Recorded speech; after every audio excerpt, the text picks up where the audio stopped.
Assalamu alaikum. You're watching Views and News, and I'm Faisal Rahman from Lahore right now. And we will be talking to the former president of Pakistan, Janab Asif Ali Zardari, who's also the co-chairman of Pakistan People's Party. Now, there are a lot of questions, as we all know that the election is approaching within another 2 weeks or so. So how geared up is Pakistan People's Party this time? Last year, we all know that they couldn't have a proper election campaign because of law and order, because of security challenges and all. But this year, what exactly is their agenda? What is their manifesto? What is the real challenge they are facing at the moment? Politics of Sindh versus politics of Punjab. As we all know that for some odd reason, the strength of Pakistan People's Party got eroded in Punjab. But as we all know that as far as Sindh is concerned, they've been there in power for quite some time.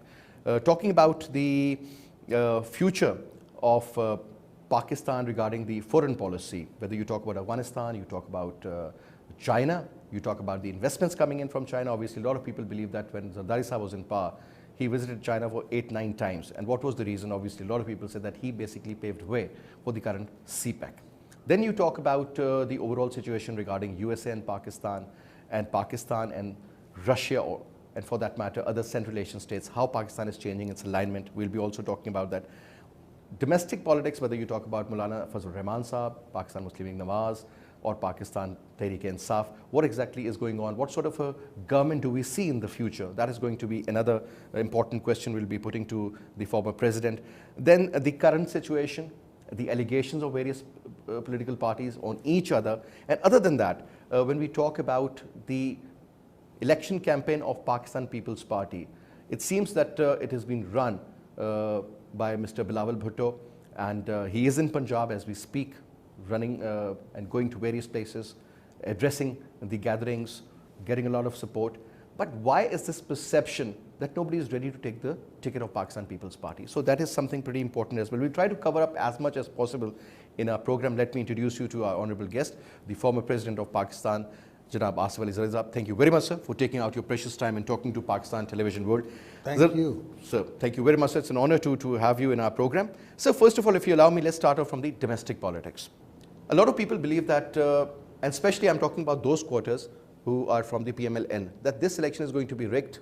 Some Khalai Makhluk or aliens is going to control it.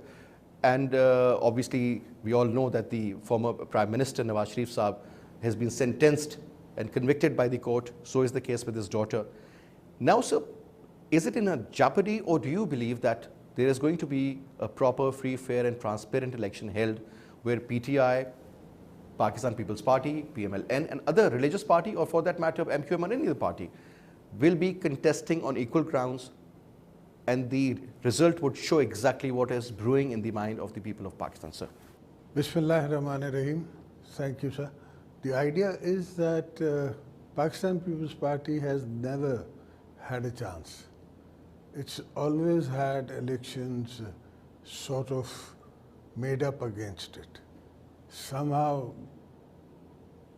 the last elections where Bibi was assassinated, elections before that, if you remember, they made a group called, I don't remember the name now, they made a group of about 18, 19 MNAs which they broke from us. Otherwise, according to democratic norms, yes, Pakistan People's Party Patriots. PPPP. Patriots. So if you had not had that, we had the singular majority to make government. So we should have been asked to come and make government. I mean, regardless of who was leading, and Amin Fahim was leading then, but we were not. We were not allowed to do that. And then after that, there was dialogue, talk, etc. And then I was in prison. I went abroad, if you remember. They gave me bail in the last case that I hadn't got bail in, and gave me permission to go abroad. So there's always been, you can never claim anything fair. Even in America, you have issues and you have, fact news and wrong news and bad news. It all makes a difference. I mean, I was reading a book and it says that Trump was not expecting to win. He was sitting there hoping that he'll maximize his 6%, which was the polls coming to him, and he will use that as a jumping place for himself in business and otherwise. But in the end of the day, he won hands down. And he nobody had was to expecting this. Hillary had to change her speech, and he had to change his speech. So politics, nothing is out of dimensional. It always happens. But something sometimes is obvious, something sometimes is not so obvious. All right. But you believe that elections would be held on time? Yes. And would yield the results, the desired results by the public of Pakistan, sir? The desired results of public of Pakistan, I don't know, but the desired results of, there will be a democracy. And I'm on record of saying before that the worst kind of democracy is better than the best kind of dictator. So the idea is to evolve democracy. All right. So you've always been a person who has always supported the democratic process in Pakistan. We saw the smooth transition from one party to another and the way you handed over to the next government and all, and plus the 18th Amendment and so on and so forth. A lot of, I would say, positive No, it's credibility. not so and so forth. The powers are all with me, and nobody had asked me to give them over. No party. You did it on your own. I did it on my own. Why? Because I wanted democracy to evolve and become stronger, parliament to become stronger. But unfortunately, Parliament in our time, the Prime Minister was present, he did his job as well as he could. But after that, Mian Sahib neglected the Parliament, neglected democracy. Therefore, today, everybody is in a huff and a puff. You believe that whatever you handed over to the next government, whether it was of PMLN or any other, they couldn't capitalize on all the basic ingredients of democracy you had handed over to them? I think they didn't capitalize on any of the initiatives I took. When we came in, our exports were at 19 billion. Remember the oil at Prices were very high. $160 and recession in the world, war-torn Pakistan.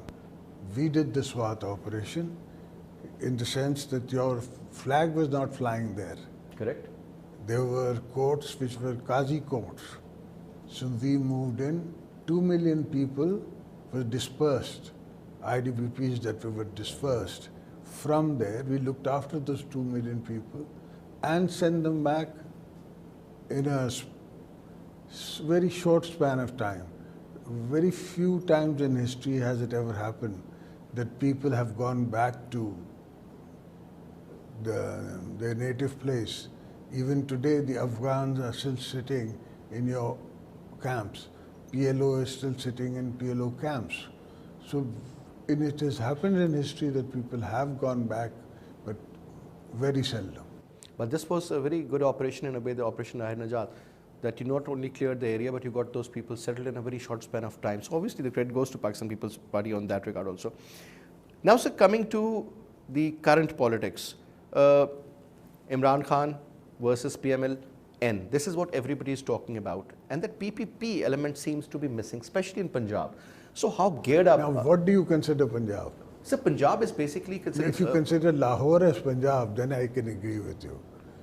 But if you consider all of Punjab, then there's the south, then there is the mid Punjab, then there is the upper Punjab, there is the Potwar belt. So there is all different...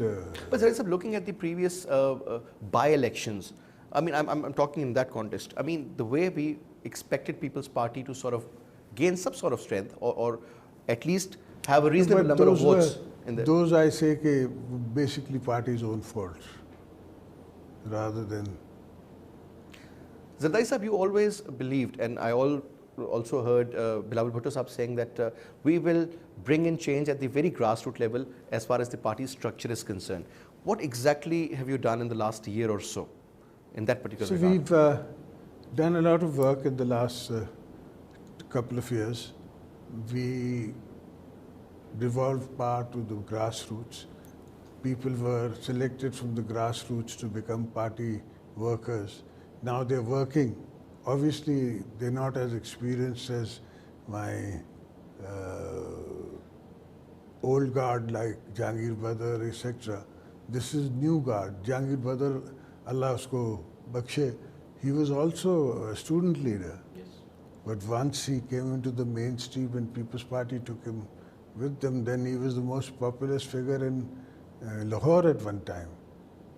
So happens in the life of parties. Sometimes Congress is most popular, sometimes it's not.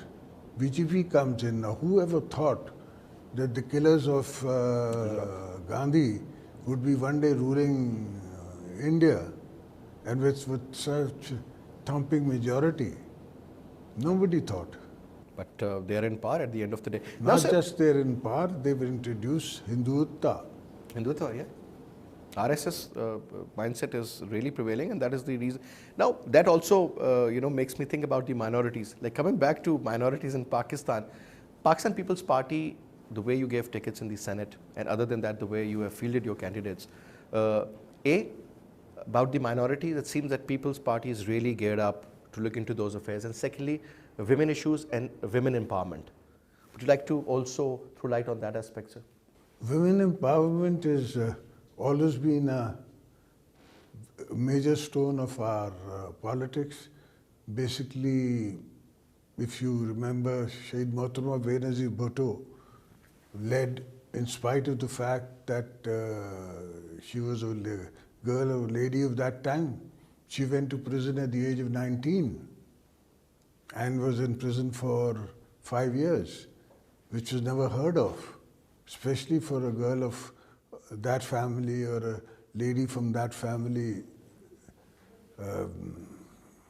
She could have left for abroad and lived happily ever after and not be concerned. But she chose not to. She chose not to. And she often said that I didn't choose this life, but this life chose me. That's what politics is all about. Now, sir, Bilawal Bhutto Zardari Saab, and primarily since he's the chairman of Pakistan People's Party or the co-chairman, he's also contesting in these elections, and for the first time. This is a general perception that maybe it's a little too young for him to step into politics, especially because people have you in their mind that he's such a mature politician, such a mature decision maker as far as politics is concerned in Pakistan. And when you look at Bilawal Saab, he would, he has problems in talking in Urdu, but the way people saw him addressing the audience and talking to various known anchors in Davos was pretty impressive. So, sir, the grooming of Bilawal Bhutto and preparing him to be the next major figure, is it taking a lot of effort, or this young boy has that talent in him? It's he takes the ducks don't need you to teach them how to swim. So he doesn't need for me to teach him how to swim. That he knows. It's just a question of experience, just a question of time. And Alhamdulillah, people give him the same love, the same respect they used to give his mother or his grandfather or me, for that example. Inshallah, I'll be going out also very soon, and you will see the crowds. So next, let's say 10, 15 odd days, we'll be seeing you on TV, all geared up and running the election campaign. Now, sir, another statement. Maulana Sahib has been in power with Pakistan People's Party. He has been enjoying as a partner in the, when you talk about PMLN. And now I heard this interesting statement. Somebody was interviewing Maulana Fazlur Rahman, and he said, well, we will not close all the doors with PTI. We'll keep some options open, because let's suppose if he means Imran Khan comes in power, let's suppose, then at least the person who has been so vocal and so against Imran Khan would be joining hands with him. Is this what we are learning from politics of today, sir? Actually, I haven't read Maulana Sahib's statement on Imran, but Maulana Sahib has always been a pragmatic politician. It's not that he's not a pragmatic politician. He will go with the tide. So I don't expect him to go with Imran, because I don't expect Imran to get a two-third majority or a slide like people are assuming so. But sir, Imran Khan joined hands with Jamaat also. I mean, Jamaat-e-Islami also. No, he joined hand with PMN also in the Senate election, not this one, but the election before this. So that all political forces, they say what they do. So and anything and everything is possible at some stage. It's all about everything and anything is possible in love and war. in love and war in politics.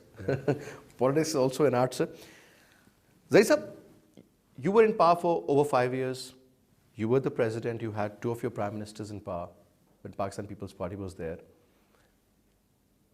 You believe that whatever you did, I mean, I'll definitely come to that part also, the success stories and all, but anything you regret you could have done which you did not? I think I could have maybe worked more on environment. Environment. You really believe that's an issue and a half? It's always been an issue. I was the Minister of Environment with my late wife, Mohtarama Benazir Bhutto, and I was the first one to start. I claimed the neem tree as my tree, and I started getting them planted. Obviously, people then were not ready for the change. Now I believe they are ready, and one can work on it, and one can save the planet, save Pakistan. When you talk about, obviously environment is something which is practically giving us a shock, and shock in a way that 6% of your total GDP, when you talk about the growth rate, 6% goes into negative because of the environmental challenges. Now that's huge. That means that if the economy is $300 billion, you can well imagine just multiply, and you'll see there is a lot of loss in green. Talk about water crisis, sir. Forget about the dams which we forgot to make, or the Indians, the way they capitalized on all those fronts. Obviously, people talk about 1961 treaty, water treaty, but look at the current situation. One of the analysts was telling me that practically in Indian Punjab, they're extracting so much of groundwater that the water table in Pakistan has gone down. So you can well imagine that the real challenge in the future won't be, obviously electricity, energy is going to be a problem. But water and water. You think that is the real problem, the way the glaciers are melting? Nation and the glaciers and etc. And then our way of irrigating, it's the Mohenjo-daro way of irrigating, where you're giving flood water. That won't do. That has to totally change. We have to bring in sprinklers, we have to bring in drip irrigation, water we management. have to bring in all forms of new methodology of farming. I'm a farmer myself, so I feel that's not going to work. Only in the monsoons should we allow our lands to get water that way. Otherwise, there should be a proper planning. And do you think that planning is missing, sir? You have an agenda? Any Yes, plan for we that? have an agenda. The party has an agenda. We have intentions of, because now today, luckily, you don't have to reinvent the wheel. The wheels have already been invented. It's already in practice in Australia, in practice in Egypt, in practice and I've been after it since '88. There is a fiber called geomembrane. I was looking for it in '89, and guess where we found it? Geomembrane was found in Iraq. Iraq. The canals that he had dug, Saddam, were first put in with geomembrane, then cement was put on it. So no leakages, nothing. So you can get as So much water as I possible. copied the same for one of my canals in my hometown, but obviously more needs to be done. There is when we talk about the irrigation setup, I remember when we were students, we used to talk about the best irrigation network in the world is in Pakistan, one of the best. So currently that is not the best. I mean, that is pretty, I would say, obsolete, outdated, a lot of leakages, a lot of problems. So This is the same way Nile used to be irrigated. So you believe that water issue, energy issue, obviously, and that follows suit, no? because everything is connected in one way. If you have the water, if you've got the dams, if you've got the saving enough water, if you're not, giving more than the plant needs or more than the irrigation system needs, then obviously you're saving it in a dam.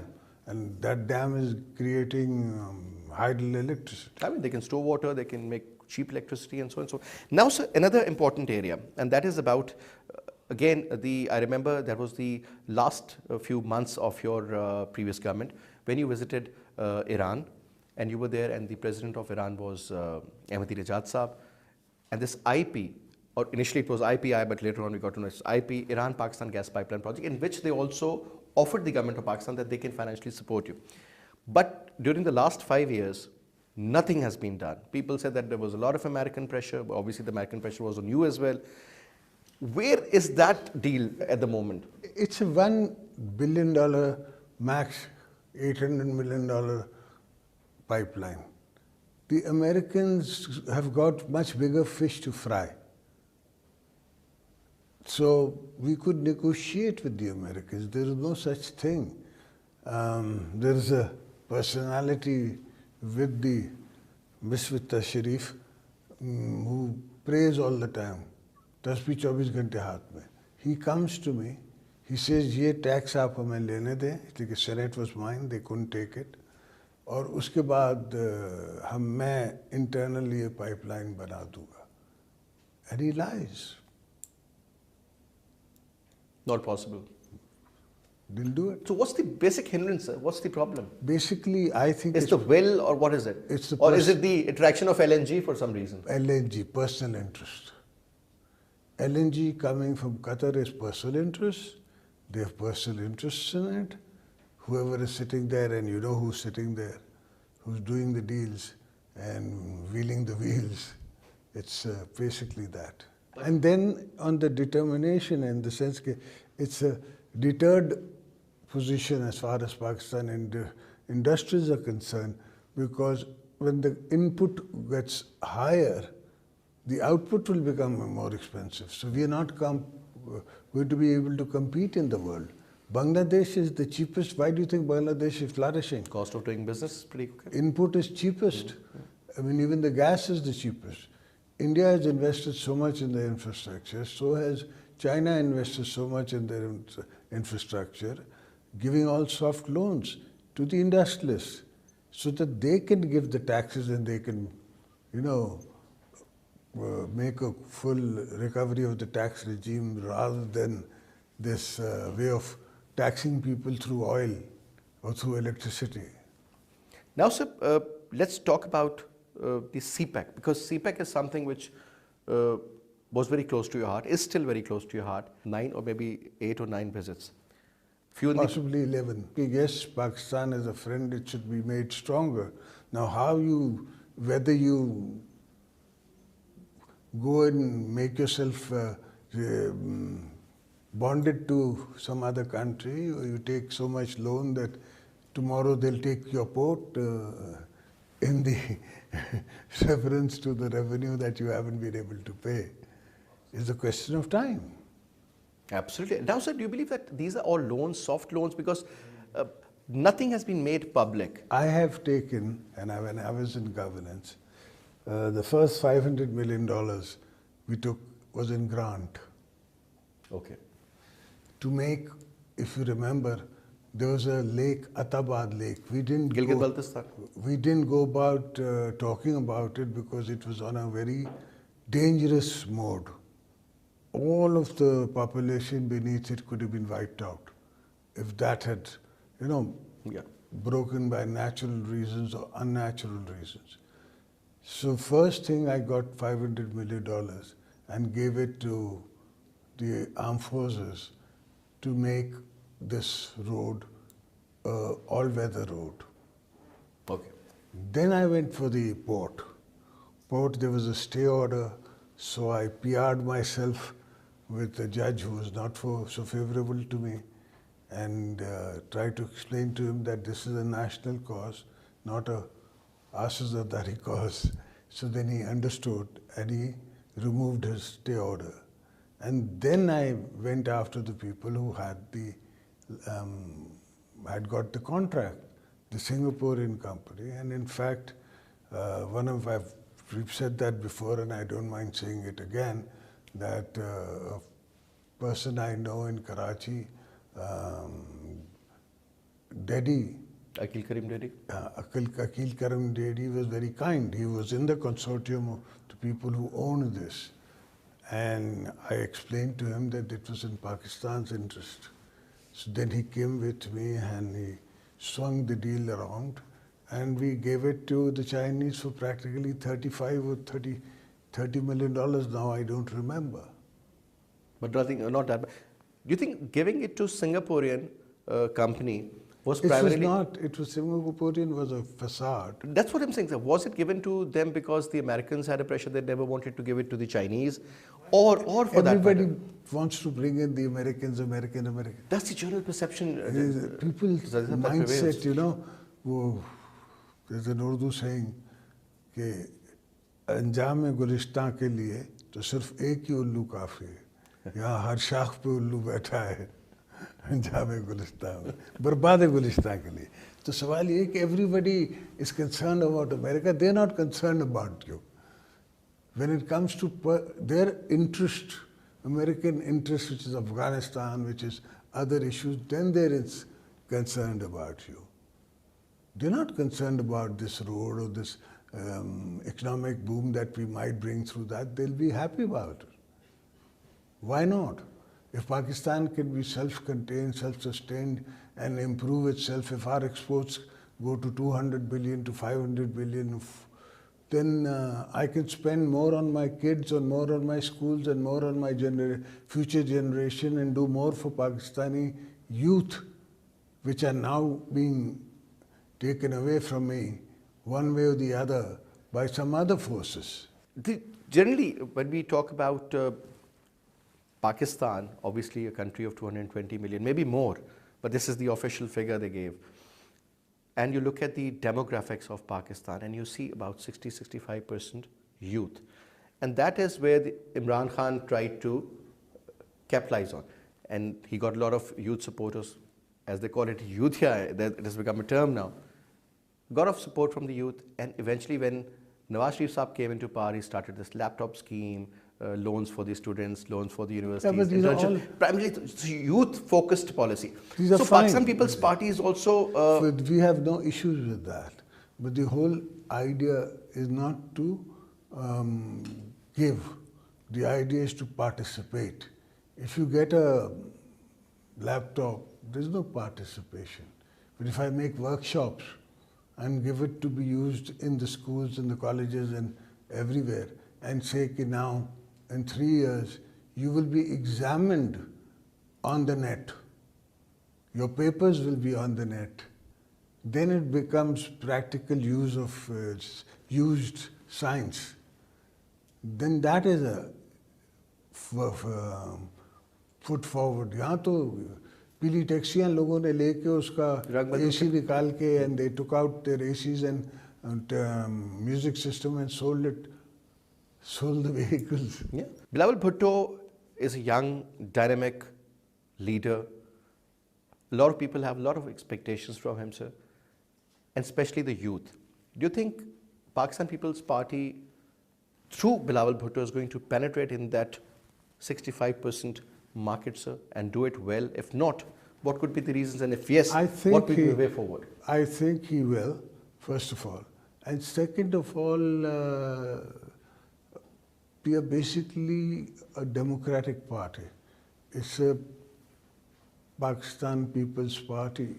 And you've got to compare apples to apples and pears to pears. Correct. You can't compare me to a 150-year-old party in Britain, 200-year-old party in some other country. You have to compare me to the tools I have. And what do the tools do I have? Apart from your own fundraising, apart from your own,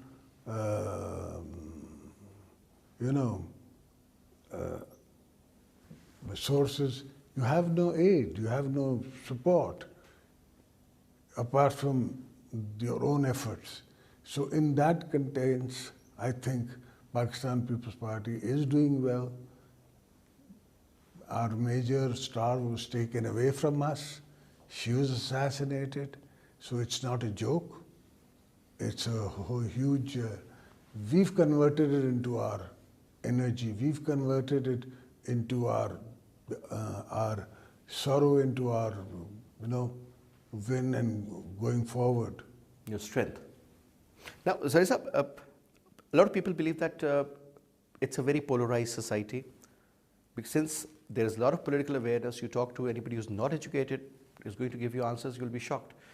Even youngsters at school level, 16, 15 years old, they would really surprise you by talking a lot of sense as far as politics is concerned.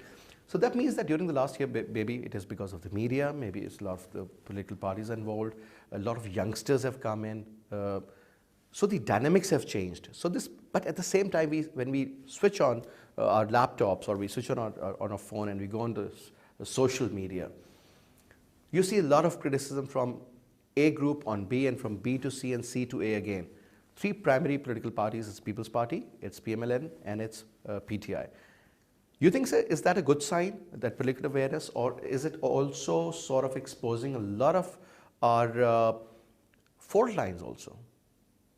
No, I think all criticism and all dialogue under any kind of circumstances is a positive sign. Mm-hmm. No matter what people might think or say, negotiating, fighting, as long as it's verbal and not aggressive in physical form, it's most definitely. Would you consider that as a part of that democratic process you always supported? Evolving, yes. Evolution of democracy. So how long? Zahir Saab, normally it is believed that it is not something which you expect after 5 years. It is a long process, slow and steady. Just like raising an animal, it takes a lot of time. Or for that matter, you plant a tree and then you water it and then you look after it, then it is going to give you fruits. Yes, it's definitely like that. And it's got to be nurtured, loved, cared for, and then it will give you, and then practiced. Mind you, Mia Saab's one big fault, he didn't practice democracy. If I'm in the parliament tomorrow, I have to practice democracy.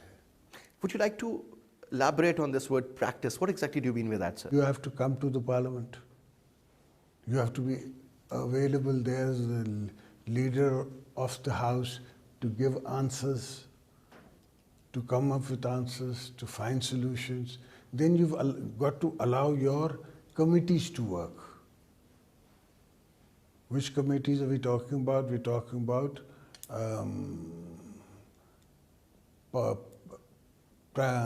primary political committees of the parliament to work. Things should come through there. That's a very powerful body. Basically, they do the brainstorming and then they come up. They do the brainstorming, even if the result is not the best at today's level, but at least it should be there. They should learn, work. You think that was missing?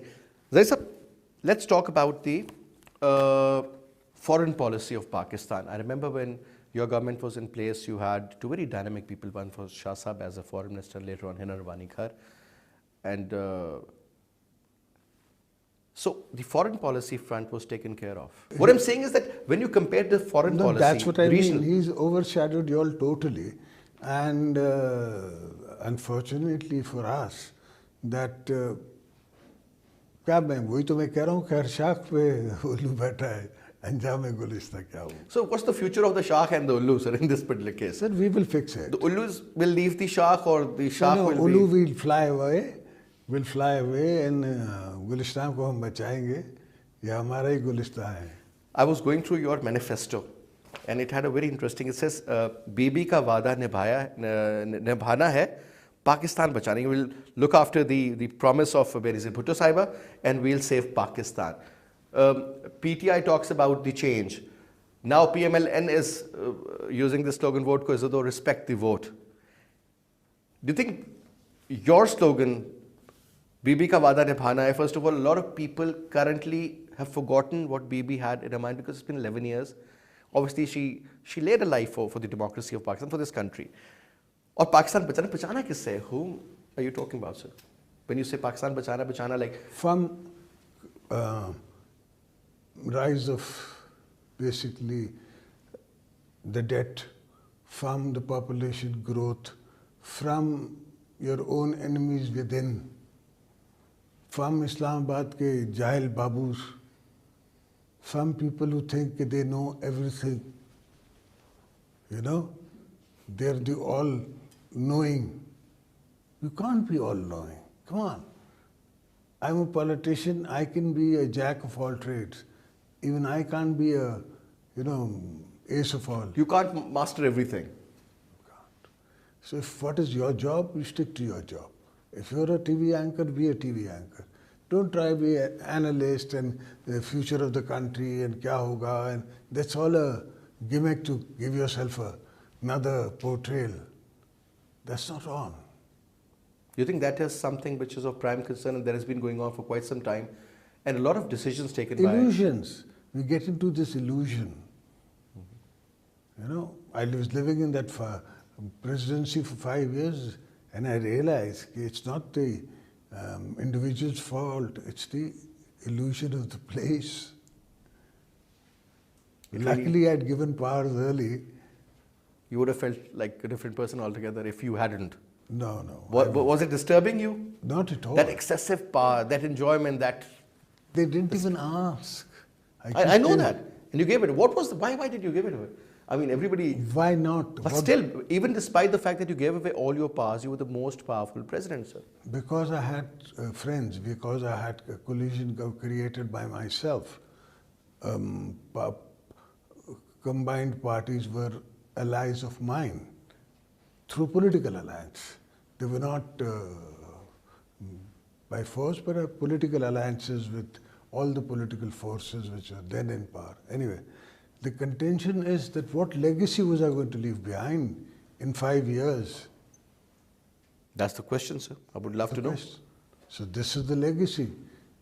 And this is the promised undone thing by Zulfikar Ali Bhutto, the 1973 constitution. So if I hadn't done it, then history would have judged me for it. So when you talk about 18th Amendment, credit goes to Pakistan People's Party and you in particular. But the kind of areas where we would have capitalized on. People have not been able to capitalize on because these, you see here, these windmills are lying idle because the Federation hasn't given them the rate. Sir, the Federation says they do not have the capacity, I mean, when you talk about health or for that They matter, to claim so they have 27,000 megawatts. They don't need any more electricity. And they want to convert the imported gas into energy when I've already got at least 300 megawatts of these windmills lying idle. We've reached the seam of the coal. They want to bring in coal all the way from South Africa to Saiwal. They believe that this quality of coal isn't that great as compared to the one which we are importing. That's not the point. The point is you're ruining the region. How the hell are you going to transport $10 million? Most likely by the time you'll be operational, there's going to be a proper legislation regarding the use of coal. You never know. Coal could be something which is going to be now obsolete item in the future. And $10 million worth of money, where are you going to get every day? That's the cost of maybe the planning seems to be missing. So when you talk about energy crisis, I mean, I can see solar energy. So they talk about, when I say they means the previous government, they say that, Quaid-e-Azam Solar Park. You talk about windmills, 1,000 almost kilometers of area, I mean, is available in Pakistan to generate 50,000 megawatts. Not really. I mean, this is what the claim. I mean, I'm talking about the maximum utilization. You talk about... If you put this in with KPK, if you put Sindh and KPK together, the mountainous regions together, then I can say windmills can. Put together, sir, all over Pakistan. And then you talk about the energy mix. You talk about, I mean, look at the dams recently, sir, before these rains. Practically, Rawal Dam was a place which never looked like a dam to me. And then couple of other dams from which Pindi and Islamabad gets water, totally dried up. The water table has gone down. There is no policy. This is one area. Electricity currently is available, 2 hours of load shedding, maybe 3 a day. But other 2 than hours that, of electricity, Sir? 18 hours of in work. certain areas, but I'm talking about the relatively the areas and the good areas in the cities where it is like 3 to 4 hours. 18 hours, you're right, sir, in certain areas. They claim they have. But they always say that, look, the comparison I'm giving you, they say, well, this is the current situation and this is where Mr. Zardari left. So it was 18, maybe 20 hours a day in certain areas. That's not- and 12 on an average. That's not the right, that's a rhetoric. It's not the facts. Go on to the facts and then you realize I was running all the plants, all the textile industry of Faisalabad. It was running up and everybody was increasing the capacity. Today the situation is that all of them are closed. The worker who's on daily wages is suffering. Yeah. And there are It's not millions. just the workers, the nation is suffering. No, so I mean, looking at the textile, you just spoke about Faisalabad. Textile used to be our backbone, our strength. But unfortunately, now you pick up any product, so a shirt or any product for that matter, made in Bangladesh, made in Sri Lanka, made in Turkey, made in India. That strength which Pakistan had and we were proud of is getting eroded over a period of time. It has eroded actually. Flight of capital, brain drain, you name it, and there are issues. You talk about, I mean, when you start digging in, Yeah, but we've and got you're to- looking for issues, there's so many issues. You've got to start bringing in cures and not coercive cures. It's not that, check, you go and get a check put in the bank and you have to pay X amount of money. And that's, you think you're encouraging investment. You're not. First of all, you can do all these Decorrian measures when you get to an export of 200 billion. When did Japan do it? When did other that stage. developed countries? When they had developed, not when they were trying to develop. So it's actually unfortunate. It was a waste of 5 years. What about this immensity scheme? So what's your take on it? Immensity scheme. Pay 5%, get your black money converted into white. It isn't working. Is it, so they have gathered around 100 billion rupees. Which is how many billion dollars? Something like 800 million. So, is that, to a country, is that money? To you and me, it's a lot of money, but not to a country. The concept, I'll give you an example. They were privatizing PTCL's shares. This is way back in 90s. Your minister was the... No, in Bibi's time. Oh, okay. 10%. 10 or 20% now, I don't remember. So Bibi had gone to Cairo for a trip. So Naveed Qamar came to me and said, this is an issue, this is a problem. So I said, hang on, I called this man today, they've arrested Hussain Lawai yesterday. And I said, this is the sheikh, take it to the stock exchange. They took it to the stock exchange. In those times, we got $800 million for 20% or 10%. When your stock market was around, I Nothing. remember, was less than 1,000 points. Now it has exceeded, touched around 54, came back to 43. So 800 million at that time, looking at the stock market's overall value, that's a lot of money. That's what you've mortgaged. Everything, every road you've mortgaged, every airport you've mortgaged, every bank you've mortgaged, every asset that you've mortgaged, that this is the rate you've mortgaged at, and the value is at 40,000 at least. Sir, the penalty which was put on Habib Bank in USA, the branch was also shut, and it is going to have a lot of repercussions in the longer run. Rajiv Bank to, I was watching this television program of one of the leading anchors, and he said, look at the way money was transferred. Standard Chartered Pakistan back to USA, back to Saudi Arabia, and eventually, because there are a lot of transactions which were a problem for those people. I think, and they had to do it because on money laundering or terror financing, whatever the issue was. But again, most of this money. I think Habib Bank probably took a professional decision. They don't want the hassle. And the Americans are very finicky on very many things. And especially if you remember BCCI. BCCI, exactly, is it? 89, if I'm not wrong? 1989. They closed it down. First they use them, then they lose them. That's the, I think that's the art. That's the beauty. So you have to be smarter, a step ahead also, but unfortunately we were not. Zahir Saab, last 2 minutes, your agenda, what will you do? Let's suppose if you come into power, whether it's a coalition government or you take the majority, what will you do which is going to be different what you have done earlier for Sindh and for the Federation, sir?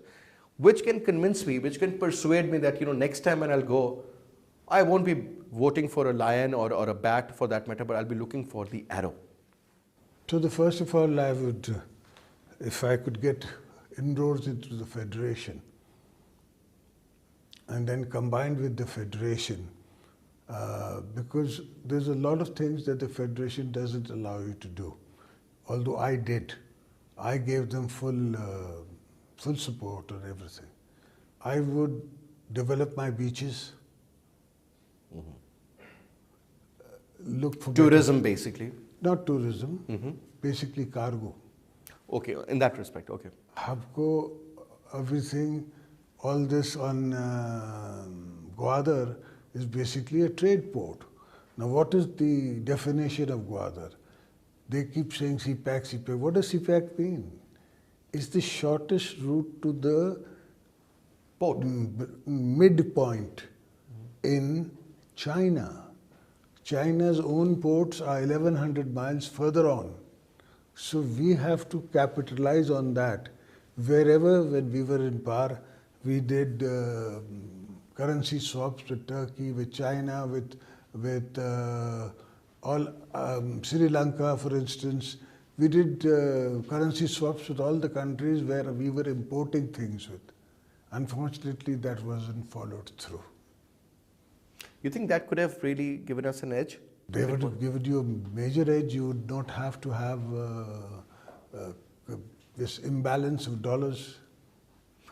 This dollar hitting 125, does that worry you, sir? No, the whole economy worries me. That is one aspect. The concept is that... Look at your imports, look at your exports, look at the trade deficit, look at the economic indicators, inflation for that matter. This is one aspect. Major aspect is that you're dealing in dollars. These countries don't need to be dealt in dollars.